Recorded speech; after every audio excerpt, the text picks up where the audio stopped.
Mire, ¿qué es lo que hemos aprendido en esta semana sobre la militarización? ¿Qué es lo que quiere decir este término?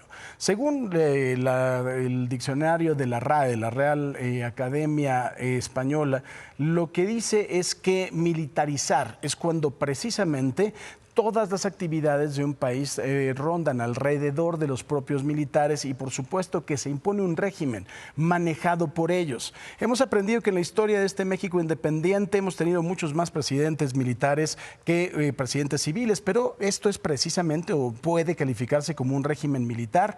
Creo que no, hasta que no se pueden llegar a constreñir las garantías individuales en la calle, como un régimen militar como el de Pinochet, como el de Franco, como la dictadura militar en Argentina.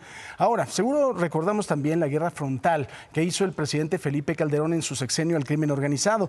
Y ahí se montó simple y sencillamente los militares y además sin un marco jurídico adecuado para garantizarles a los militares que pudieran actuar de forma efectiva.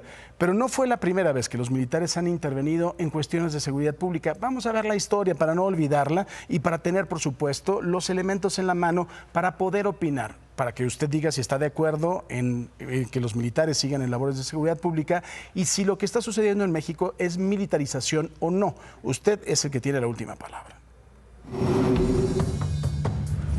El debate del uso de las Fuerzas Armadas en tareas de seguridad pública tomó fuerza en los últimos meses por la incorporación de la Guardia Nacional a la Secretaría de la Defensa Nacional. De acuerdo con expertos en temas de seguridad, el adiestramiento militar tiene que ver con el uso sistemático de la violencia para reducir o eliminar al enemigo de la sociedad y el Estado. Para ello fue creado. Precisamente, debido a la capacidad de fuego que tienen para hacer frente a algún conflicto bélico internacional, el artículo 129 de la Constitución deja muy claro que, en tiempos de paz, ninguna autoridad militar puede ejercer más funciones que las que tenga exacta conexión con la disciplina militar. Sin embargo, el crecimiento de la violencia y la inseguridad generada por el crimen organizado, sumado a la mala capacitación de las policías estatales y municipales, ha provocado el uso de militares en estas tareas, donde desafortunadamente se tienen registrados serios abusos y violaciones a los derechos humanos de civiles por parte de los soldados. Si hablamos de militarización, se cree que esta surgió con los gobiernos panistas de Vicente Fox y Felipe Calderón, pero existen otros antecedentes, precisamente en el sexenio del priista Ernesto Zedillo. Sin un marco legal que los regulara, los militares pasaron de mantener la integridad territorial, salvaguardar los recursos naturales, combatir el tráfico ilegal de armas y auxiliar a la población en desastres naturales, a patrullar cientos de pueblos y decenas de ciudades. Fue precisamente en Chihuahua, con el gobernador Francisco Barrio, que 120 mandos y elementos de tropa fueron incorporados a la entonces Policía Judicial Federal. Los militares se convirtieron en jueces y jefes en la delegación de la Procuraduría General de Justicia.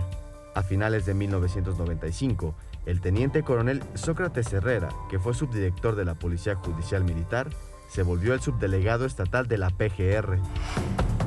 En este plan piloto de militarización de la PGR en Chihuahua, llegó a la quinta zona militar del estado el general Gerardo Clemente Ricardo Vega García. Militares bajo su mando fueron acusados de secuestrar, torturar y asesinar al indígena Valentín Carrillo en octubre de 1996.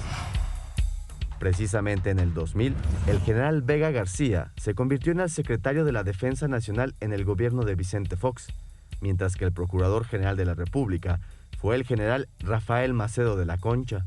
Pese a esto, el mismo Fox rechazó tener una cercanía con el ejército. Tras hacerse presidente, se negó a recibir la custodia por el Estado Mayor Presidencial y creó la Agencia Federal de Investigación como eje rector de su estrategia de seguridad nacional. Incluso, el mismo Vicente Fox criticó la estrategia de su compañero de partido y sucesor, Felipe Calderón. Fue un error sacar al ejército. Fue una violación flagrante de los derechos humanos. El ejército no está para respetar los derechos humanos. La entrada de los militares agitó el avispero, pero no funcionó. Ni se acabó con los cárteles ni con la droga. ¿De qué sirvió esa guerra? Se triplicó el número de homicidios respecto a mi mandato. No se puede vivir de un solo dogma. Para Imagen, Said Neri.